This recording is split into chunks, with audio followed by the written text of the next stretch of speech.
بسم اللہ الرحمن الرحیم۔ کبھی کسی کے جھوٹے خدا کو بھی گالی نہیں دینی چاہیے، کہیں وہ غصے میں آ کے تمہارے سچے خدا کو گالی نہ دے دیں۔ یہ ایک قول ہے، اور اس پہ اگر عمل پیرا ہوں تو دنیا میں امن ہو جائے۔ لیکن افسوس کی بات یہ ہے کہ پاکستان میں ایک زمانے سے، خاص طور پہ 74 کے بعد سے، ہمارے ٹی وی چینلوں نے، ہمارے جو پاکستان میں سو کالڈ علماء کرام ہیں، انہوں نے جب چاہا جس جگہ چاہا احمدیوں کے خلاف زہر اگلنا شروع کر دیا۔ یہ بھی نہیں سوچا کہ ان کے بھی دل پہ کیا گزرتی ہے، کہ اپنا مفاد حاصل کرنے کے لیے کتنے لوگوں نے اس قسم کی حرکت کی۔ لیکن ایم ڈی اے کا یہ پروٹوکول نہیں ہے کہ وہ ہر اس قسم کے لوگوں کا جواب دے۔ اب جو سی حد تھی، حد سے بڑھ گئے تھے لوگ، جس کا دل چاہتا تھا کوئی سڑک چھاپ بھی اٹھ کے آتا تھا اور وہ بول دیتا تھا، اور وہ باتیں کرتے تھے، اور اپنی جو نالج جو ان کو جو ملا ہوا تھا سو کارڈ، وہ اپنا جھاڑنا شروع کر دیتا ہے۔ بہت سارے ٹی وی چینل، بڑے معروف ٹی وی چینل کے اینکروں نے بھی ایسی حرکتیں کی۔ یہ سوچے بغیر کہ کسی کے دل پہ کیا گزرتی ہے، کتنی دل آزاری ہوتی ہے۔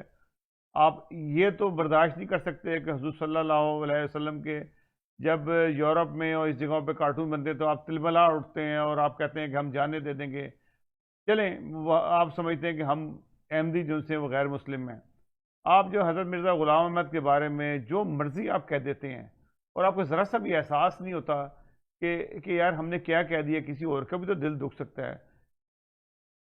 حضور صلی اللہ علیہ وسلم نے یہ کہا ہے کہ تم کبھی کسی کے جھوٹے خدا کو بھی گالی نہ دو، کہیں وہ غصے میں آ کے تمہارے سچے خدا کو گالی نہ دے دے۔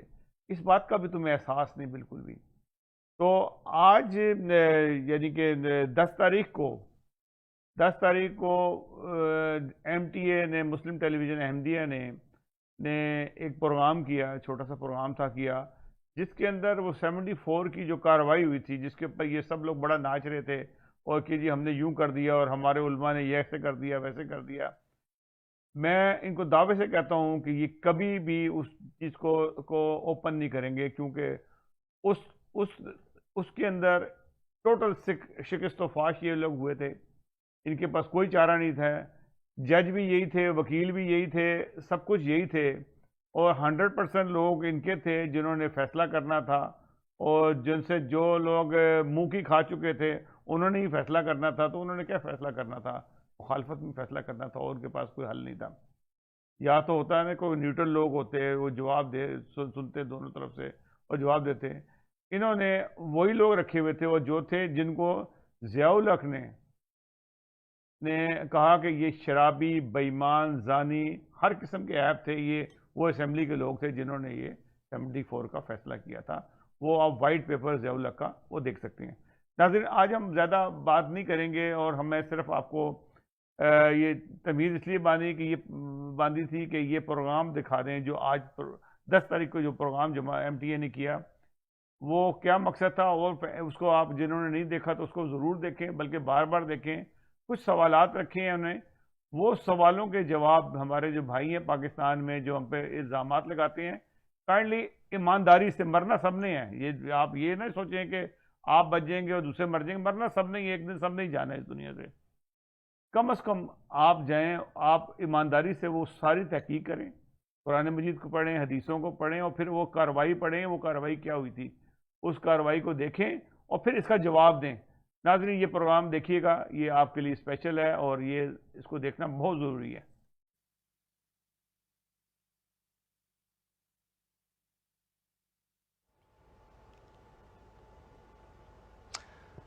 اعوذ باللہ من الشیطان الرجیم، بسم اللہ الرحمن الرحیم۔ ناظرین السلام علیکم ورحمۃ اللہ وبرکاتہ۔ جواب آپ بھی دیں، خصوصی پروگرام لے کے ہم آپ کی خدمت میں حاضر ہیں۔ پروگرام کے نام سے لوگوں کو، بعض کو یہ لگا کہ شاید یہاں پہ کوئی بہت شور شرابہ، بحث مباحثہ جس طرح دوسرے چینلز کے اوپر دیکھنے ملتا ہے، ایسا کچھ ہوگا۔ ایسا الحمدللہ نہیں ہوگا۔ جماعت احمدیہ کا مزاج ایسا نہیں ہے، ہماری جماعت احمدیہ کی ایسی تربیت نہیں ہے، الحمدللہ بڑا اللہ کا احسان ہے۔ بڑے اچھے طریقے سے ہم، اور جو جواب پروگرام کا نام ہے جواب آپ بھی دیں، تو اس میں زور بھی پہ ہے۔ ہم بھی یہاں پہ باتوں کے کچھ کے سوالات کے جواب دیں گے، آپ کے ذہن میں ہوتے ہیں، ناظرین کے ذہن میں ہوتے ہیں، ان کے جواب بھی دیں گے۔ اور پھر بعد میں کچھ سوالات ہم اپنے ناظرین کو بھی درخواست کریں گے کہ ان کا جواب خود بھی لے کے آئیں، دوسروں سے بھی پوچھیں کہ وہ کیا اس بارے میں کہتے ہیں، لیکن خیر اس کی طرف ہم بعد میں آئیں گے۔ ہوا یہ ہے کہ گزشتہ کچھ دنوں سے کچھ نجی ٹیلی ویژن چینلز کو پاکستان میں یہ لگا کہ شاید جماعت احمدیہ کے خلاف جو عوام الناس کے دل میں سال ہا سال سے نفرت بھری ہوئی تھی وہ شاید ماند پڑنے لگی ہے۔ تو جبکہ ایسا نہیں ہے، انہوں نے بڑا اس کو کوشش کر کے، بڑی محنت کر کے اس کو جو ہے وہ اسٹیٹ سپانسرڈ بیکنگ کے ساتھ جو ہے وہ اس کو انہوں نے زندہ رکھا ہوا، لیکن خیر وہ بڑے انہوں نے اپنے پرانے راگ نکالے اور انہیں الاپنے لگے۔ اسی طرح پھر سوشل میڈیا پہ یوٹیوب وغیرہ کے اوپر بھی بعض لاک ڈاؤن ہے، فراغت کے ستائے ہوئے بعض لوگوں نے سمجھا کہ چلو جی یہ اچھا وقت ہے، مشہور بھی ہو جاتا ہے آدمی، معروف بھی ہو جاتا ہے جماعت احمدیہ کے خلاف بات کر کے، تو اس طرح سے جو ہے وہ گلی محلوں سے بھی لوگ اٹھ کے چلے آئے اور جماعت احمدیہ کے خلاف بڑی نفرت انگیز باتیں اور غلط باتیں، غلط فہمیاں پھیلانے لگے۔ تو اب ان سارے ہم وقت چونکہ کم ہے پروگرام کا، ہم 25 منٹ میں سے 30 منٹ میں ہم ریپ اپ کرنا چاہتے ہیں پروگرام کو۔ جو اس میں ہم جائیں گے اپنے، میرے ساتھ جو آج مہمان ہیں جن سے ہم نے گفتگو کرنی ہے، طاول محمد زاہد صاحب ہیں، مشہود اقبال صاحب ہیں۔ مسئلہ یہ ہے جو کہ عجیب سی بات ہے کہ جماعت احمدیہ کے خلاف جب کسی نے نفرت پھیلانی ہے، وہ کوئی بھی ہے، وزیر ہے، سفیر ہے، جہاں سے بھی ہے، جو بھی ہے۔ 1974 میں اسمبلی کی کارروائی میں یہ کہا گیا، 1974 کی اسمبلی کی کارروائی کے بعد یہ ترمیم ہوئی اور اس کے مطابق ایسا ہے۔ اس اسمبلی کے ممبران کو زندگی بھر گالیاں دیتے رہے ہوں گے، لیکن یہاں پہ آ کے وہ ان کا بائبل بن جاتا ہے، یہاں پہ آ کے وہ ان کے لیے ایک مقدس صحیفہ بن جاتا ہے۔ عجیب و غریب بات ہے۔ بات اس موضوع کے اوپر ہم نے بہت مرتبہ کی ہوئی ہے، لیکن بہرحال ضرورت رہتی ہے بعض باتوں کی، جب تاریخ کی حقائق کے اوپر جب حملہ کیا جائے، انہیں مسخ کرنے کی کوشش کی جائے، تو بڑی اہم ضرورت ہوتی ہے کہ ہم بعض باتوں کو دہرائیں، نئی نسل کو بتائیں، تاکہ انہیں بھی آگاہی حاصل ہو، اور عام سادہ لوگ جو بھی ان کے پیچھے لگ جاتے ہیں بیچاروں کے، انہیں بھی پتہ ہو کہ کیا بات ہو رہی ہے۔ میں نے پہلا سوال جو ہے وہ مشہود اقبال صاحب کی خدمت میں پیش کرنا ہے، وکیل ہیں، پاکستانی قانون پہ نظر رکھتے ہیں۔ اس سے پہلے یہاں پہ ہم 1974 یہ جو ان کا ریفرنس پوائنٹ ہے اور جو ان کا وہ ہے قبلہ و کعبہ، اس کی بات ہم کرنا چاہتے ہیں۔ ایک اس کے اسمبلی کی جو کارروائی ہے جو شائع ہوئی، اب اس کے پہلے والیوم کے پہلے صفحے کا پہلا پیراگراف آپ کو دکھا رہے ہیں، جس میں ہائی لائٹڈ حصہ آپ دیکھ لیں کہ جو چیئر کر رہے تھے ہاؤس کو، انہوں نے کہا علماء کو، ابھی جماعت احمدیہ کا وفد اندر داخل نہیں ہوا تھا، کوئی بات اگر پوچھنی ہو، if something of a very important nature comes to the notice of any honorable member, he can make a request and we can adjourn the house for 5 or 10 minutes. We can ask the witness to wait outside and we can discuss the matter among ourselves. کسی غیر، یہ کون کہتا ہے یہ جانبدار نہیں تھے؟ مشہود اقبال صاحب ہمارے ساتھ اس وقت ہوں گے۔ مشہود صاحب سے ہم یہ پوچھنا چاہتے ہیں کہ مشہود صاحب آپ ہمیں یہ بتائیں کہ جو اسمبلی اتنی واضح طور پہ جو ہے وہ جانبدار تھی، ایک طرف اس کا جھکاؤ اتنا شدید تھا، کیونکہ وہ تو ایک پارٹی بن گئے نا ان علماء کے ساتھ مل کے، تو اس پہ ہم یہ آپ سے پوچھنا چاہتے ہیں کہ ایسی جانبدار اسمبلی جو اپنے شہریوں کے دین اور مذہب کا تعین کرنے کے لیے بیٹھی ہے، لیکن دوسرے شہریوں کے ساتھ ایک پارٹی بن گئی ہوئی ہے، اس کی کوالیفیکیشن کیا ہے اس اسمبلی کی؟ اس کی اسمبلی کے فیصلے کو ہم کیسے سمجھ لیں کہ انہوں نے کوئی حق پہ مبنی فیصلہ کیا ہوگا؟ جی بسم اللہ الرحمن الرحیم۔ جزاک اللہ آصف صاحب، آپ کے سوال کے دو جز ہیں۔ پہلا جز اسمبلی کی کوالیفیکیشن کے بارے میں ہے، اور دوسرا جز کہ جو بھی اسمبلی کی کوالیفیکیشن ہے اس کے اوپر کیا ان کا فیصلہ برحق ہے یا نہیں۔ پہلے جز پہ بات کرتے ہیں۔ یہ جو 1974 کی اسمبلی تھی، اس کے الیکشنز 1970 میں ہوئے تھے، جب مشرقی پاکستان جو بعد میں بنگلہ دیش بنا ہمارے ساتھ تھا۔ اس وقت اسمبلی میں 300 کے قریب نشستیں تھیں۔ بعد میں 1971 میں جب مشرقی پاکستان علیحدہ ہو کر بنگلہ دیش بن گیا، تو پھر اس اسمبلی کی نشستیں آدھی ہو کر 150 کے قریب رہ گئیں۔ ان 150 نشستوں کے اندر 3 مختلف مذہبی جماعتیں موجود تھیں۔ پہلی جماعت جمعیت علماء اسلام، دوسری جمعیت علماء پاکستان، اور تیسری جماعت اسلامی۔ اب ان تینوں کا میں فردن ذکر کرتا ہوں۔ سب سے پہلے جمعیت علماء اسلام، اس کے لیڈر تھے مفتی محمود صاحب، جو قیام پاکستان سے قبل جمعیت علمائے ہند کے بڑے متحرک اور سرگرم کارکن تھے، اور جمعیت علمائے ہند نظریہ پاکستان کی شدید مخالف تھی۔ ان کا کانگریس کے ساتھ الحاق تھا۔ 1946 کے الیکشنز میں انہوں نے مسلم لیگ اور قائد اعظم کے خلاف بڑی بھرپور تحریک چلائی۔ بہرحال پاکستان بن گیا۔ مفتی محمود کا تعلق چونکہ پشاور سے تھا، یہیں پر ان کی پراپرٹیز، ان کے گھر بار، مال مویشی تھے، تو اکنامک بینیفٹ کی وجہ سے ان کو پاکستان میں رہنا پڑا۔ جب یہ پاکستان میں تھے تو اس وقت انہوں نے جمعیت علمائے اسلام، جو مولانا شبیر احمد عثمانی نے جمعیت علمائے ہند سے ٹوٹ کر بنائی تھی، اس میں مفتی محمود نے پہلے تو شرکت کی، اور پھر اس کے بعد آہستہ آہستہ مولانا شبیر احمد عثمانی کی وفات کے بعد انہوں نے اس جماعت کی سربراہی اپنے ہاتھ میں لی۔ 1971 میں جب مشرقی پاکستان علیحدہ ہو کر بنگلہ دیش بنا تو مفتی محمود نے بیان دیا کہ میں پاکستان بننے کے گناہ میں شریک نہیں تھا۔ یہ تھی مفتی محمود صاحب کی پولیٹیکل کوالیفیکیشن۔ اب ذرا ریلیجس کوالیفیکیشن کے اوپر میں بتاتا ہوں آپ کو۔ جمعیت علمائے اسلام، ان کے جو ممبران تھے اسمبلی میں، ان کی تعداد تھی 7۔ اب یہ 7 کے ساتھ جو ہیں، ان کا تعلق دیوبندی مسلک فکر کے ساتھ ہے۔ اب دیوبندیوں کے خلاف 300 علماء کا ایک فتویٰ ہے، وہ میں منوان آپ کو پڑھ کے سناتا ہوں، اور ان 300 علماء کے اندر بریلوی بھی شامل ہیں، اور بریلویوں کا میں بھی تھوڑا سا بات ذکر کروں گا۔ سب سے پہلے یہ جو فتویٰ ہے جو جمعیت علمائے اسلام کے دیوبندی مولویوں کے خلاف ہے، میں وہ منوان ذرا پڑھتا ہوں۔ وہابیہ دیوبندیہ اپنی تمام عبادتوں میں اولیاء، انبیاء، حتیٰ کہ حضرت سید المرسلین و آخرین صلی اللہ علیہ وآلہ وسلم اور خاص ذات باری تعالیٰ کی اہانت اور ہتک کرنے کی وجہ سے قطعاً مرتد اور کافر ہیں، اور ان کا ارتداد اور کفر سخت سے سخت درجہ تک پہنچ چکا ہے، ایسا کہ جو ان مرتدوں اور کافروں کے ارتداد اور کفر میں ذرا بھی شک کرے، مرتد اور کافر ہے۔ مسلمانوں کو چاہیے کہ ان سے بالکل ہی محترز اور مجتنب رہیں۔ ان کے پیچھے نماز پڑھنے کا تو ذکر ہی کیا ہے، اپنے پیچھے بھی ان کو نماز نہ پڑھنے دیں، اور نہ ہی مسجدوں میں گھسنے دیں، نہ ان کا ذبیحہ کہیں، نہ ان کی شادی غمی میں شریک ہوں، نہ اپنے پاس ان کو آنے دیں۔ یہ بیمار ہوں تو عیادت کو نہ جائیں، مریں تو گاڑنے توپنے میں شرکت نہ کریں، مسلمانوں کے قبرستان میں جگہ نہ دیں، غرض ان سے بالکل احتیاط و اجتناب رکھیں۔ اب یہ فتویٰ جی جو کہ 300 علماء نے دیا، اس میں بریلوی بھی شامل تھے۔ جی اب جو جمعیت علماء پاکستان جو کہ دوسری جماعت تھی، اس کے جو لیڈر تھے مولانا شاہ احمد دورانی، وہ بریلوی مکتبہ فکر سے تھے۔ اب جو بریلویوں نے فتویٰ دیا دیوبندیوں یعنی جمعیت علماء اسلام کے خلاف، اب دیکھیے جمعیت علماء اسلام نے کیا فتویٰ دیا بریلویوں کے خلاف۔ اس میں لکھا ہے مولوی سید محمد مرتضیٰ صاحب دیوبندی نے اپنی کتاب میں مولوی احمد رضا خان صاحب کو کافر، اکفر، دجال مئت حاضرہ، مرتد، خارج از اسلام وغیرہ ثابت کیا ہے۔ اور مولانا طاہر القادری صاحب جو کہ بریلوی فرقہ سے تعلق رکھتے ہیں، انہوں نے مولانا محمد یوسف بنوری کو جو مجلس عمل تحفظ ختم نبوت کے صدر تھے، ان کو مرتد کہا ہے۔ ٹھیک ہے، ابھی دیکھیں کہ جمعیت علماء اسلام جو ہے وہ جمعیت علماء پاکستان کو، اور جمعیت علماء پاکستان جمعیت علماء اسلام آپس میں ایک دوسرے کو سخت کافر کہہ رہے ہیں۔ تیسری جماعت تھی جماعت اسلامی۔ مشہود صاحب ہمیں تھوڑا سا تیز کرنا پڑے گا، کام پاس وقت بہت کم ہے۔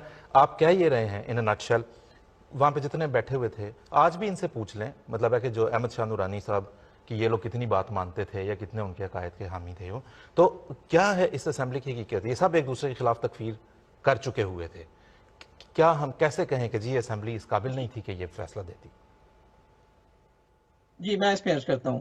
اب دیکھیں کہ یہ 150 ممبران کی اسمبلی تھی، 150 ممبران کی اسمبلی کو ایک اسپیشل کمیٹی میں تبدیل کیا گیا۔ اسپیشل کمیٹی کا جو کورم تھا وہ صرف 40 ممبران کا رکھا گیا، اور 40 ممبران میں سے جو قرارداد کا فیصلہ کرنا تھا وہ سادہ اکثریت سے، یعنی 21 ممبران اگر اس قرارداد کے حق میں ووٹ دیتے تو اس کو پاس کیا جانا تھا۔ اب 7 یا 8 کروڑ کی آبادی جو پاکستان کی اس وقت تھی، اس میں سے 150 لوگ اسمبلی کے، ان میں سے 40 لوگ، اور ان 40 میں سے بھی صرف 21 لوگ، اور ان 3 مذہبی جماعتوں کی جو نشستیں تھیں وہ بنتی تھیں 18، مولانا کوثر نیازی کو ملا کے 19، اسی طرح سے جو شیعہ حضرات ہیں جن کو سب لوگ کافر کہتے ہیں ان کو ملا کے تو یہ 21 کی تعداد آرام سے بن جاتی تھی۔ اب کہنے کا مقصد یہ ہے کہ یہ جو علماء کا ٹولہ تھا آپس میں جو ایک دوسرے کو کافر کہتا ہے، جو ایک دوسرے کو کافر کہہ رہا ہے، ان کے ہاتھ میں اتنا اہم مسئلہ دیا گیا اور 21 لوگ اس کا فیصلہ کر رہے ہیں۔ ٹھیک ہے ابھی میں آخری بات اس میں بتاؤں کہ آپ نے جی پوچھا کہ ان کی کوالیفیکیشن کیا ہے۔ حضور صلی اللہ علیہ وآلہ وسلم نے ان کی کوالیفیکیشن اپنی ایک حدیث، بلکہ دو حدیث جس کا مضمون ایک ہی ہے، ایک ابن ماجہ میں اور ایک ترمذی میں بتائی ہے کہ میری امت کے 73 فرقے ہوں گے، 72 جہنم میں جائیں گے اور آخری فرقہ جو ہے وہ جنتی ہوگا۔ اب یہ سارے کے سارے جو آپس میں ایک دوسرے کو کافر کہتے ہیں، بالکل انہوں نے ٹھیک مل کے جماعت احمدیہ کو ایک یس کنارے کے اوپر کھڑا کر دیا۔ تو یہ تو پہلی کوالیفیکیشن ہے ان کی کہ یہ 72 فرقوں میں سے ہے۔ بالکل ٹھیک ہے دوسری کوالیفیکیشن اس کی حضور صلی اللہ علیہ وسلم نے یہ بیان فرمائی ہے مشکات شریف میں کہ آسمان کے نیچے علماء سو جو ہیں وہ بدترین انسان ہوں گے۔ تو یہ ان کی دوسری کوالیفیکیشن ٹھیک ہے۔ ہے اب آپ کے بہترین سوال کا جو دوسرا جرم ہے، کیا ان مشہور صاحب کے ہم واپس آئیں گے ہم اس کی طرف۔ مشہور صاحب میں معافی چاہتا ہوں، وقت ہمارا کم ہوتا جا رہا ہے، واپس ہم اس طرف آئیں گے۔ مشہور صاحب نے یہ ابھی ہمیں جس طرح سے بتایا ان اے نٹ شیل، لیکن چونکہ اس پہ پہلے بھی بہت دفعہ بات ہو چکی ہے، آپ لوگ دیکھ بھی سکتے ہیں جا کے، بڑی بڑی شہ سرخیاں تھیں نوائے وقت اخبار کی غالباً مجھے یاد پڑتی ہے، جس میں لکھا تھا امت مسلمہ کے 72 فرقوں نے جو ہے وہ مل کے قادیانیوں کو غیر مسلم قرار دے دیا۔ اس وقت سپٹمبر 1974 میں جب یہ سب کچھ ہوا، خود انہوں نے اپنے آپ کو خود وہ کوالیفائی کر گئے، اقرار کیا انہوں نے، اور بڑی شوخی اور خوشی کے ساتھ اپنی وہ سند دکھائی کہ دیکھو نبی کریم صلی اللہ علیہ وسلم کی حدیث کے مطابق یہ ہماری اوقات ہے، یہ ہماری حیثیت ہے۔ مومن صاحب میں نے آپ کے پاس آؤں گا ایک سوال پوچھنے کے لیے اسی اسمبلی کے حوالے سے، لیکن ایک ہمارے پاس ایک اور سلائیڈ ہے جو جلدی سے ہم اپنے ناظرین کو دکھاتے ہیں اور بات کو آگے بڑھاتے ہیں۔ مومن صاحب سوال پوچھنے سے پہلے یہ 1974 کی جو کارروائی تھی، یہ اس کا کنکلوژن جو آخری سبمیشنز تھیں جس کی بنیاد پہ ترمیم کی گئی، ترمیم یہ ہے کہ a person who does not believe in the absolute and unqualified finality of prophethood of Muhammad, peace be upon him, the last of the prophets, or claims to be a prophet in any sense of the word or of any description whatsoever after Muhammad, peace be upon him, or recognizes such a claimant as a prophet or a religious reformer is not a Muslim for the purposes of constitution or law. کسی بھی حیثیت میں کسی کو بھی مانتا ہے، مجدد کے طور پہ بھی مانتا ہے، دائرہ اسلام سے خارج ہے۔ مومن صاحب آپ سے ہم یہ پوچھیں گے، سارا مسئلہ اسی بات کے گرد تو یہ اٹھایا گیا کہ احمدی جو ہیں وہ حضرت مرزا صاحب علیہ السلام کو آن وسلم کے بعد نبی مانتے ہیں۔ آئینی ترمیم میں یہ الفاظ جو ہیں یہ واضح طور پہ شامل کر دیا، ٹھیک ہے؟ تو پھر اس ترمیم کی روح سے آپ ہمیں بتائیں، چونکہ امت مسلمہ مسیح و مہدی کے آنے کی منتظر تو ہے، تو آپ اگر ہمیں یہ بتائیں کہ اس کی روح سے پھر یہ پاکستان کے تمام احمدیوں کی کیا حیثیت رہ جاتی ہے، پاکستان کے تمام مسلمانوں کی؟ آصف صاحب جزاکم اللہ، آپ کی یہ بات بالکل درست ہے کہ جماعت احمدیہ کے خلاف جب بھی بات کی جاتی ہے، خواہ کوئی اینکر کسی مسئلے کو اٹھائے یا کوئی مولوی صاحب بات شروع کریں، تو وہ ہمیشہ اسی بات سے بات شروع کرتے ہیں کہ جی حضرت صلی اللہ علیہ وسلم خاتم النبیین ہیں، آخری نبی ہیں، اور چونکہ قادیانیوں نے اس اصل کا انکار کر دیا ہے لہٰذا وہ غیر مسلم ہیں۔ تو لیکن یہ الگ بات ہے کہ جب بھی کسی مولوی صاحب کو یہ کہا جائے کہ اسی ختم نبوت کے مسئلے پر قرآن مجید کی روح سے بات کر لو، تو وہ مکمل طور پہ آئیں بائیں شائع کرتے ہیں یا رقیق اعتراضات پر اتراتے ہیں۔ میں اس بات کو نہیں چھیڑتا، حقیقت یہ ہے کہ اللہ کے فضل سے جماعت احمدیہ نے 100 سال میں ختم نبوت کے مسئلے پر جو دلائل پیش کیے ہیں وہ پہاڑ کی طرح کھڑے ہیں، اور کسی مولوی میں، کسی اینکر میں، کسی دوسرے شخص میں یہ جرت نہیں ہے کہ اس بنیادی مسئلے پر جماعت احمدیہ کے پیش کردہ دلائل کو توڑ سکے اور ان کا رد کر سکے۔ اب آپ کا سوال چونکہ قومی اسمبلی کی اس ترمیم کے بارے میں ہے جو خاص طور پہ مسلمانوں کے بارے میں کی گئی، تو میں عرض کروں گا کہ جب بھی انسان کسی حق بات کا جانتے بوجھتے ہوئے ضد کے ساتھ انکار کر دیتا ہے تو اس کا طبعی نتیجہ یہ ہوتا ہے کہ وہ اپنے اعتقادات میں ایسی باتیں جمع کر لیتا ہے جن کا عقل سے دور دور کا تعلق نہیں ہوتا۔ اب یہی معاملہ، یہی حال ہمارے غیر احمدی علماء کا ہے کہ انہوں نے جب ختم نبوت کے مسئلے پر قرآن و سنت کے اور اقوال سلف کی روشنی میں جو دلائل جماعت احمدیہ نے پیش کیے ان کا ضد کے ساتھ انکار کیا، تو ایک لا ینحل متضاد عقیدہ انہوں نے اپنے عقائد کا حصہ بنا لیا جس کا حل خود ان کے پاس نہیں ہے۔ اب ایک طرف یہ کہتے ہیں کہ حضرت صلی اللہ علیہ وسلم ہر لحاظ سے آخری نبی ہیں اور آپ کے بعد کوئی نبی نہیں آ سکتا، اور دوسری طرف تمام کی تمام امت بیٹھ کر سوائے ایک معمولی تعداد کے حضرت عیسیٰ علیہ السلام کا انتظار کر رہی ہے اور ان کے انتظار میں آنکھیں بچھائے بیٹھی ہے کہ وہ آپ صلی اللہ علیہ وسلم کے بعد تشریف لائیں گے۔ اس تضاد یا ڈسکریپنسی کا جو حل پیش کیا جاتا ہے وہ اس قدر بے وزن ہے کہ حقیقت میں جو سمجھدار غیر احمدی علماء ہیں وہ اس عذر کو پیش کرتے ہوئے بھی جھجکتے ہیں کہ جی اس عذر کو پیش کیا تو سبکی ہوگی. اب اسمبلی نے جو ترمیم لکھی ہے اس میں جو مسلمان کی تعریف لکھی گئی وہ بھی اس بات کو 100% ثابت کرتی ہے، اور یہ عقیدے کا یہ تضاد ایک عجیب شکل میں سامنے آتا ہے. بالکل مسلمان کی یہ تعریف لکھی کہ جی مسلمان وہ ہوگا کہ جو آن حضرت صلی اللہ علیہ وسلم کے بعد کسی بھی شخص کو، کسی بھی مذہبی مسئلے کو کسی بھی رنگ میں، کسی مفہوم میں اور کسی بھی تشریح کی روح سے نبی یا پیغمبر نہ مانتا ہو. اب پاکستان میں بسنے والے جو 95% یا اس سے بھی زیادہ مسلمان ہیں یا مسلمان فرقے ہیں، وہ کسی نہ کسی رنگ میں، کسی نہ کسی بالکل مفہوم میں اور کسی نہ کسی تشریح کے مطابق حضرت عیسیٰ علیہ السلام کی آمد کا انتظار کر رہے ہیں. جی اب آئین میں لکھی گئی اس تعریف کے مطابق، مسلمان کی تعریف کے مطابق، یہ تمام مسلمان نہیں بلکہ کافر ہیں. بالکل اب ہمارا سوال ان تمام اینکر حضرات سے، ان مولوی حضرات سے جو دن رات جماعت کے خلاف تقریریں کرتے ہیں کہ قادیانی حضرات آئین پاکستان کو نہیں مانتے، ہمارا سوال ان سے یہ ہے کہ کیا وہ خود آئین پاکستان کو مانتے ہیں؟ بالکل اگر وہ مانتے ہیں تو آئین میں لکھی ہوئی اس تعریف کی روح سے حضرت عیسیٰ علیہ السلام کی آمد ثانی کا عقیدہ رکھنے والے تمام لوگ وہ مسلمان نہیں ہیں بلکہ وہ غیر مسلم ہیں. جی تو آئندہ ہمیں آئین کو ماننے کا درس دینے کی بجائے خود ہمیں بتائیں کہ وہ خود آئین کی تعریف کی روح سے مسلمان کس طرح ثابت ہوتے ہیں. یہ ہمارا سوال ہے. بالکل نوٹ فرمائیں جناب. ناظرین سارے احمدی ہمارے ناظرین بھی اس میں مخاطب ہیں، پاکستان میں رہتے ہیں، انہیں ظاہر ہے ایسے لوگوں سے بات کرنی پڑتی ہے جن کے ساتھ یہ گفتگو جو ہے بڑی ریلیونٹ ہو سکتی ہے. جو دوسرے لوگ بھی جماعت احمدیہ دائرہ اسلام سے خارج ہے، کیونکہ 74 کی اسمبلی نے یہ کہہ دیا، کیونکہ 74 کی آئینی ترمیم نے یہ کہہ دیا، وہ کہہ دیا. جائیں جا کے پہلے یہ دیکھیں آپ کا اپنا اسلام کس حد تک خطرے میں ہے، کس حد تک محفوظ ہے. اس آئین نے تو کسی کو بھی مسلمان نہیں رہنے دیا. اس آئین نے، اس ترمیم نے کسی کو بھی مسلمان نہیں رہنے دینا تھا. امام جماعت احمدیہ مرزا ناصر احمد صاحب اس وقت جو اسمبلی میں پیش بھی ہوتے رہے، تشریف لے جاتے رہے، انہوں نے بھی واضح طور پہ فرمایا آج تک ہمارے خلفاء بتاتے ہیں اس آئین کے ساتھ رہو گے کوئی مسلمان اس کی تعریف سے نہیں رہے گا. محمد صاحب سے میں نے اگلا سوال کرنا ہے، لیکن اس سے پہلے ایک میں بتاتا چلوں ناظرین کو، آپ کے پاس رابطے کی تفصیلات اس وقت آپ کی اسکرین پہ آ رہی ہوں گی. آپ یوٹیوب پہ اس وقت لائیو کامنٹ بھی آئی ہوپ کہ کر سک رہے ہوں گے. ٹویٹر کے ذریعے سے بھی ہمارے سے رابطہ آپ کا رہے گا، اور ای میل تو ہے ہی. اس سے پہلے ہم کامنٹس اگلے پروگرام میں لینا چاہتے ہیں جس میں ہم نے آپ کے جوابات بھی لیں گے ان سوالات کے جو پروگرام کے بالکل آخر پہ ہم نے پیش کرنے آپ کی خدمت میں. ایک کامنٹ جس کو میں یہاں پہ ضرور لینا چاہتا ہوں، جس پہ میں بات کرنا چاہتا ہوں. ایک دوست نے بھیجا کہ اسی طرح کسی ٹیلی ویژن چینل پہ یا کہیں پہ یہ بات کی گئی کہ اگر ہم جماعت احمدیہ کے راز فاش کر دیں اور لوگوں کو بتا دیں کہ ان کی قانونی حیثیت کیا ہے تو ان کے چندے بند ہو جائیں گے پاکستان سے. صرف ان کو میں ایک بات یہ بتانا چاہتا ہوں، ان دوست کو جنہوں نے بھی یہ تبصرہ کیا، کہ پہلی بات تو یہ ہے کہ ہر احمدی کو پتہ ہے کہ وہ چندہ کیوں دیتا ہے. بڑی محبت سے ہر احمدی چندہ دیتا ہے، جو بھی مالی قربانی، جانی قربانی جو پیش کرتے ہیں بڑے دل سے کرتے ہیں. انہیں پتہ ہے کہ قرآن کریم کی اشاعت کا کام، قرآن کریم کی ترسیل ساری دنیا میں اسے پہنچانا، اس کے علاوہ غرباء، اس کے علاوہ مساکین، اس کے علاوہ پیاسے لوگوں کے لیے پانی کے کنویں، اس کے علاوہ خدمت انسانیت، اس کے علاوہ طلباء کے لیے جو ہے وہ تعلیمی گرانٹس، اس کے علاوہ بے شمار ایسے کام جو دین اسلام کی اشاعت کے لیے اس وقت کیے جا رہے ہیں وہ ان سے ہوتا ہے.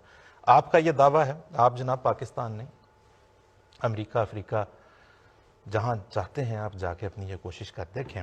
اول تو ہر احمدی بڑی محبت سے دیتا ہے. اگر آپ اس کوشش میں اگر کامیاب ہو بھی گئے تو جماعت احمدیہ کی رفتار، جس کی جو ترقی کی رفتار ہے، اس میں ایک ذرہ برابر فرق نہیں آئے گا. الحمدللہ نہیں آیا، کیونکہ تاریخ میں ایسی واقعات ہوئے ہیں جس وقت سب جو مالی جو تھی اس وقت جماعت کے ایسٹ تھے وہ کوئی ایک اور جماعت اٹھا کے لے گئی، اور اللہ کے فضل سے جماعت کی رفتار ترقی کی صرف بڑی. خیر ہم اس پہ تفصیل سے بعد میں بات کریں گے. محمد صاحب ایک اور بات ہمیں بتاتے چلیں، وقت ہمارے پاس کم ہوتا جا رہا ہے. الزام یہ لگایا جاتا ہے کہ اسمبلی کی کارروائی کے دوران حضرت مرزا ناصر احمد صاحب خلیفۃ المسیح الثالث نے جو ہے وہ دوسرے مسلمانوں کو کافر قرار دیا.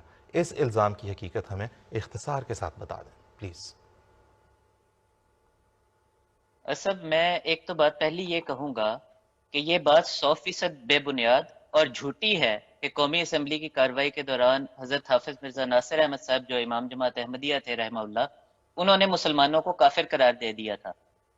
جو موقف وہاں پر علی اعلان پیش کیا گیا تھا اس کو میں اختصار کے ساتھ اگر پیش کروں تو وہ یہ ہے کہ کہا یہ گیا تھا کہ کفر دو طرح کا ہوتا ہے. ایک کفر اسلام کے دائرے سے باہر نکال دیتا ہے، اور دوسری قسم کفر کی وہ ہے جس میں انسان کوئی ایسا برا کام کر بیٹھتا ہے کہ وہ اسلامی تعلیم کے اعلیٰ معیار سے نیچے گر جاتا ہے، اور تاہم اس کے باوجود وہ اسلام کے دائرے کے اندر رہتا ہے، اس سے باہر نہیں نکلتا۔ یہ بات قرآن مجید سے ثابت ہے، یہ بات حدیث شریف سے ثابت ہے، یہ بات اقوال سلف صالحین سے ثابت ہے۔ چنانچہ سلف صالحین یہ لکھتے آئے ہیں کہ الکفر و کفران، کفر دو طرح کا ہوتا ہے، ایک وہ احدہما ینقل عن الملت والآخر لا ینقل عن الملت، ایک کفر وہ ہوتا ہے جو ملت اسلامیہ سے باہر نکال دیتا ہے، دوسرا اس سے باہر نہیں نکالتا۔ اب بانی جماعت احمدیہ کا انکار کرنے والوں کے متعلق ہمارا عقیدہ یہ ہے کہ وہ تمام مسلمان حضرات جو بانی جماعت احمدیہ کو نہیں مانتے، وہ اسلامی تعلیم کے اس اعلیٰ معیار سے گر جاتے ہیں اور بانی جماعت احمدیہ حضرت مرزا غلام احمد قادیانی کا انکار کرتے ہوئے ان کے منکر اور کافر ہو جاتے ہیں، تاہم پھر بھی وہ اسلام کے عمومی دائرے میں شامل رہتے ہیں۔ اب یہ ہمارا عقیدہ ہے۔ حضرت مسیح موعود علیہ السلام نے بھی یہی فرمایا کہ ابتدا سے میرا مذہب یہی ہے کہ میرے دعوے کے انکار کی وجہ سے کوئی شخص کافر یا دجال نہیں ہو سکتا، ہاں زال یا زیادہ ثواب سے منحرف ضرور ہوگا، میں اس کا نام بے ایمان نہیں رکھتا۔ اب یہ ہمارا عقیدہ ہے، یہی عقیدہ حضرت حافظ مرزا ناصر احمد صاحب نے بڑے زور شور سے قومی اسمبلی میں پیش کر دیا۔ ٹھیک ہے یہ محمد صاحب، اس جھوٹ تکفیر کا انتہائی پیش جی محمد صاحب، اس تکفیر بازی کا آغاز اگر ہمیں بتائیں کہ کہاں سے ہوا، کہاں سے تھا، کیا ہم نے اس کا آغاز کیا، کیا بانی جماعت نے اس کا آغاز کیا؟ اسب آپ نے بہت ہی اچھا سوال پوچھا، آپ کا سوال بہت ہی اچھا ہے کہ دیکھیں، گویا الزام یہ تاثر یہ دیا جاتا ہے کہ قومی اسمبلی میں جو فیصلہ کیا گیا وہ دراصل ایک جوابی فتویٰ تھا، اس کا آغاز احمدیوں نے کیا تھا۔ اگر تاریخ کا ایک ذرہ برابر بھی علم ہو تو اس قسم کا دعویٰ نہیں کیا جا سکتا۔ حضرت مرزا غلام احمد قادیانی علیہ السلام نے مسیح موعود ہونے کا دعویٰ 1891 میں کیا تھا، اور 1891 میں ہی مولوی محمد حسین بٹالوی نے ایک کفر کا فتویٰ لکھا، اس کے اوپر جا کے مولوی نذیر حسین دہلوی کے دستخط کروائے جو اہل حدیث کے چوٹی کے امام سمجھے جاتے تھے، اور پھر وہاں سے لے کے اس فتوے کو پورے بر صغیر میں گھوم کے 200 علماء کے دستخط کروا کے اس فتوے کو شائع کیا۔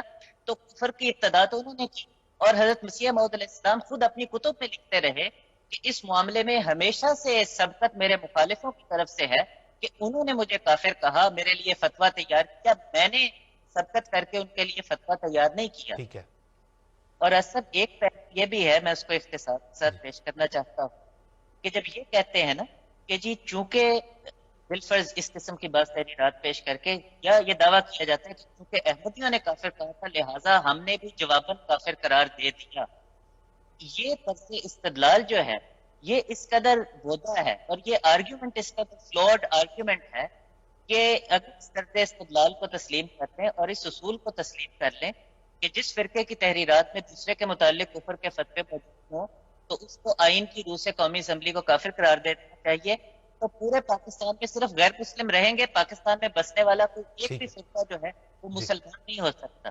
بالکل ٹھیک ہے۔ اب اگر ابھی مشہود صاحب نے مثالیں ہیں، یعنی اگر ہم صرف احمد رضا خان بریلوی صاحب کے فتووں کی بات کریں، جس کا ایک فتویٰ مشہود صاحب نے پڑھ کر سنایا، ان کے الفاظ اس قدر سخت ہیں دوسرے مسلمانوں کے بارے میں کہ اللہ کی پناہ، یعنی وہ تو کہتے ہیں کہ وہابی، نیچوی، قادیانی، غیر مقلدین، دیوبندی، چکتالوی یہ کفار مرتدین ہیں، اور جو ان کے آگے پیچھے تابع مطبوع سب کے سب بدعتی، مستحق نار جہنمی اور جہنم کے کتے، اور پھر کہتے ہیں یعنی اس حد تک ہے کہتے ہیں کہ ان سب فرقوں کا یعنی بڑے بڑے تمام اسلامی فرقے جو بر صغیر میں بستے ہیں ان سب کا نام لے کر انہوں نے یہ علل اعلان فتوے لکھی ہیں کہ ان کا نکاح وہ کسی مسلم سے ہو، کافر سے ہو، مرتد سے ہو، وہ ہم مذہب سے ہو، غیر ہم مذہب سے ہو، کہتے ہیں کہ انسان سے ہو یا حیوان سے ہو۔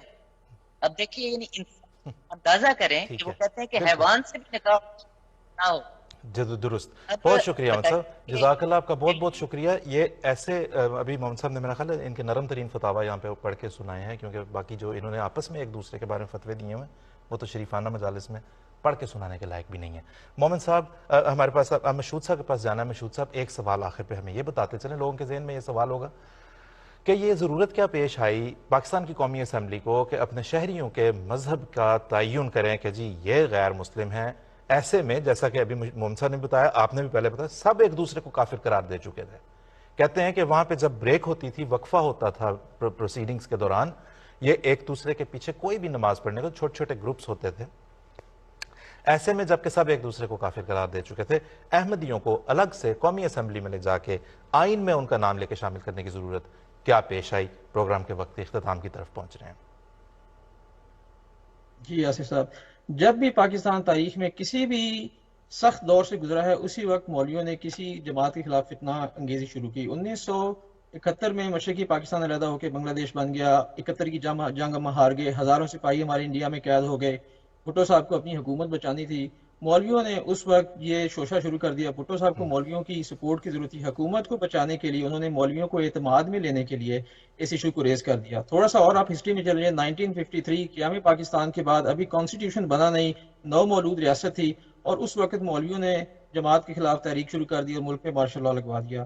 اسے مزید پیچھے چلے جائیں 1930s میں، 33-34 میں، کہ جب گول میز کانفرنسز ہو رہی تھی تحریک پاکستان کے لیے، اور اس وقت احرار اسلام نے یہ فتنہ اٹھا دیا اور جماعت کے خلاف جو تھے وہ ملک کے اندر ہنگامے شروع کر دیے. اور اب اس صورتحال میں آپ دیکھیں کہ آج کل کرونا وائرس کے بارے میں لاک ڈاؤن چل رہا ہے پاکستان میں، تو مولویوں نے دوبارہ ایک ایسے نازک موڑ کے اوپر آ کے پاکستان میں یہ شوشہ شروع کر دیا ہے. تو آپ دیکھیں اگر تاریخ میں تو ہر ایسے نازک موقع کے اوپر مولوی یہ قدم اٹھا لیتے ہیں، اور پھر حکومت جس کو اپنی حکومت بچانی ہوتی ہے، پولیٹیکل پارٹیوں کو، سیاسی پارٹیوں کو، وہ ان کو خاموش کرانے کے لیے اپنے ساتھ ملا دیتے ہیں اور اس قسم کے شوشہ چھوڑ کے ان کو خوش کرنے کے لیے اس قسم کی قانون سازی کرتے ہیں. درست، توجہات سیاسی تھیں. اس کی تفصیل ہم آئندہ انشاءاللہ تعالی پروگرام جب بھی لے کے ہم حاضر ہوں گے، ہم اس میں جو ہے وہ اپنے ناظرین کو ساتھ کے ساتھ بتاتے رہیں گے. ہم اگلا پروگرام کب لے کے آئیں گے یہ بھی ہم آپ کو انشاءاللہ ایڈورٹائز کر دیا جائے گا، اور آپ ہمارے سوشل میڈیا نیٹ ورک کے اوپر آپ دیکھ سکیں گے کہ ہم اگلا پروگرام لے کے کب آئیں گے. یہ سب باتیں ہیں بٹسا کے بڑے قریبی لوگوں نے، دوستوں نے ہمارے پاس ریکارڈڈ پڑی ہوئی ہیں، ہم پہلے بھی چلا چکے ہیں، اس پروگرام بھی سنا دیں گے، جو یہ کہتے ہیں یہ بھٹو صاحب کی مجبوری کے دنوں کے فیصلے ہیں، جب بھٹو صاحب بکھلاہٹ کا شکار ہو گئے، انہیں سمجھ نہیں آ رہی تھی کہ کیا کرنا ہے. ان سیاسی دستاویزات کے اوپر آپ لوگوں کے ایمان اور دینوں کے فیصلے نہ کیا کریں. ناظرین، ہم جس طرح کے پروگرام کا نام بھی ہے، جواب آپ بھی دیں، ہم چاہتے یہ ہیں کچھ سوالات ہم یہاں پہ آپ کے سامنے پیش کرنا چاہتے ہیں، آپ بھی ہمیں ان کے اوپر اپنا جواب بھیجیں. غیر از جماعت ناظرین بالخصوص ہمارے مخاطب ہیں، اور آئندہ کسی بھی ٹیلی ویژن چینل کے اوپر، کسی بھی سوشل میڈیا کے پلیٹ فارم کے اوپر کوئی لیڈر، کوئی سیاستدان یا کوئی دوسرا شہرت کا بھوکا کوئی اٹھتا ہے جن کو شوق ہوتا ہے کہ جی ہم احمدیوں کے خلاف کچھ کریں، ریٹنگ بڑھ جائے گی، فالوئنگ بڑھ جائے گی، ان کو یہ اس حوالے سے جب وہ 1974 کا نام لیں انہیں یہ 3 سوال ضرور پوچھیں. پہلا سوال ہم آپ کو آپ کی اسکرین پہ دکھاتے ہیں، آپ نوٹ کریں، اور اس کا ہم آپ سے، جب 1974 کی آئینی ترمیم حضور صلی اللہ علیہ وسلم کے بعد کسی بھی نبی یا مجدد کی آمد پر ایمان سے انسان کو دائرہ اسلام سے خارج کر دیتی ہے، تو حضرت عیسیٰ علیہ السلام کا انتظار پاکستانی مسلمانوں کو کیا قرار دیتا ہے؟ یہاں تک کہ امام مہدی کا بھی، کیونکہ وہ کانسٹیٹیوشن میں لکھا ہے ریفارمر کے طور پہ بھی اگر آپ کسی کا انتظار کر رہے ہیں، کوئی تجدید کرنے بھی اگر دین کی آئے گا، کوئی بہتری کرنے بھی اگر دین کی آئے گا، اس کا کوئی مانے گا تو وہ دائرہ اسلام سے خارج ہو جائے گا. یہ دین کے کتنے بڑے دشمن ہیں، خود غور کریں آپ، جن کو نہ دین میں تجدید کی اب ضرورت محسوس ہوتی ہے، اور دیکھ لیں دنیا مسلمانوں کے حالات اس وقت ہیں کیا. اگلا سوال آپ نوٹ کریں پلیز، آپ اپنی اسکرین پہ بھی دیکھیں گے کہ 1953 میں پاکستانی علماء مسلمان کی کوئی تعریف پیش نہ کر سکے آن ریکارڈ. آپ جائیں اور جا کے 1953 کی جو منیر انکوائری رپورٹ ہے پڑھ لیں. وہ کہتے ہیں کہ ہم جرا کرتے رہے مہینوں، ان کو بلاتے رہے، علماء کرام ماشاءاللہ جو ہیں نام نہاد، ان کو کہتے رہے مسلمان کی تعریف تو بتاؤ تاکہ اس کے مطابق ہم احمدیوں کو غیر مسلم قرار دیں. وہ کہتے ہیں کوئی ایک تعریف ہمارے پاس نہیں لے کے آ سکے. جب 1953 میں وہ کوئی مسلمانوں کی تعریف نہ دے سکے، 21 سال بعد مسلمان کی تعریف بیان کرنے کا موقع مل ہی جب گیا، تو پھر بھی یہ نہ بتا سکے کہ مسلمان کون ہوتا ہے. یہ بتا دیا کہ مسلمان کون نہیں ہوتا. ایسا کہاں ہوتا ہے؟ میں آپ کو پوچھوں کہ کسی کو پوچھوں موبائل فون کیا ہوتا ہے تو وہ کہے یہ موبائل فون نہیں ہوتا. ایسے تو بات نہیں ہوتی، وہ معقول بات نہیں ہے. آپ مسلمان کی تعریف آپ کے پاس ہے ہی نہیں، کسی کے پاس بھی نہیں ہے. آج آپ کسی کو دعوت دے لیں، وہ پوچھیں ان سے، یہ سوال آپ کے سامنے ہے، ہمارے سے رابطہ کرنے کی تفصیلات آپ کے سامنے ہیں، جو آپ کو جواب ملے ہمیں ضرور اس سے بتائیں، ہمیں بڑا تجسس ہے. ایک اور سوال نوٹ کر لیں جناب، ہوم ورک تھوڑا سا زیادہ ہوتا جا رہا ہے. جن علماء نے اسمبلی میں بیٹھ کر احمدیوں کو کافر قرار دیا، وہ سب ایک دوسرے کو کافر قرار دے چکے ہوئے تھے. پھر آئینی ترمیم احمدیوں ہی کے خلاف کیوں کی گئی؟ یہ 3 سوالات ہیں. رابطے کی تفصیلات آپ کے سامنے ہیں اور وقت ہمارے پروگرام کا اس وقت ختم ہو گیا ہے. آپ کا برائے مہربانی یہ سوالات جو ہم نے آپ کے سامنے بھی پیش کیے، یہ گفتگو جو آپ کے سامنے ہم نے پیش کی، پوچھیں ان لوگوں سے جو آتے ہیں اور آ کے بات کرتے ہیں. بڑے آسانی سے، بڑے آرام سے یہ مسئلے حل ہو جائیں گے، بغیر چیخ و پکار کیے، بغیر غولغہ پاڑا مچائے. اور اللہ کے فضل سے دیکھیں گفتگو تہذیب اور اچھے طریقے سے کی جائے. بات یہ کہ مسلمان کون ہے، اس کا پہلی نشانی تو یہ ہوگی کہ سنت رسول صلی اللہ علیہ وسلم پہ عمل کرنے والا کون ہے. آپ گفتگو کے انداز سے اندازہ لگا لیں. ہمارے ائمہ، ہمارے امام جماعت احمدیہ خلیفۃ المسیح الخامس کی آپ یوٹیوب پہ جا کے حضور کا نام سرچ کر لیں، غیر احمدی علماء سے ہم کہہ رہے ہیں، ان کا کوئی خطبہ سن لیں، کوئی تقریر سن لیں. کیا خوبصورت، کیا محبت بھرا انداز ہے بات کرنے کا. ہم وہاں سے سیکھنے کی کوشش کرتے ہیں. باقی جو ہمارے خلاف جو آ کے بات کرتے ہیں، شور شرابہ، جو ان کا طرز ہے، جو ان کا انداز ہے، کون کہے گا کہ یہ مسلمانوں کو، وہ تو اس سے وہ یاد آتا ہے جو نبی کریم صلی اللہ علیہ وسلم نے صبر کیا اور کفار مکہ جس طرح استہزاء کرتے اور چڑھ چڑھ کے حملے کرتے تھے. ہم کہنا نہیں چاہتے، لیکن آپ کبھی خود مقابلہ کر کے دیکھ لیں، صاف جواب آپ کو مل جائے گا. تو ناظرین، جواب آپ بھی دیں. رابطے کی تفصیلات آپ کے سامنے ہیں، ہم انتظار کریں گے کہ ان پہ جواب دوسرے بھی جو علماء، وزیر، سفیر آتے رہیں، وہ خود بھی دینا چاہیں تو دے سکیں. آئے گا کوئی نہیں، بالکل بھی کوئی نہیں آئے گا، چیلنج ہے ان کے پاس. آپ خود جا کے ان سے ویسے لینا چاہتے ہیں، لے کے ہمیں بھی بتائیں یہ ان سوالات کے بارے میں کیا کہتے ہیں. تو ناظرین، انشاءاللہ جیسے میں نے عرض کی، ہم آپ کو اگلے پروگرام کی بعد میں مطلع. ناظرین، آپ نے پروگرام دیکھا، امید ہے کہ آپ کو پسند آیا ہوگا اور اپنی رائے ضرور دیجیے گا اور اس چینل کو سبسکرائب بھی ضرور کیجیے گا، اور تاکہ آپ تک یہ نئی سے نئی ویڈیوز جو سی ہیں وہ پہنچتی رہیں. Subscribe now.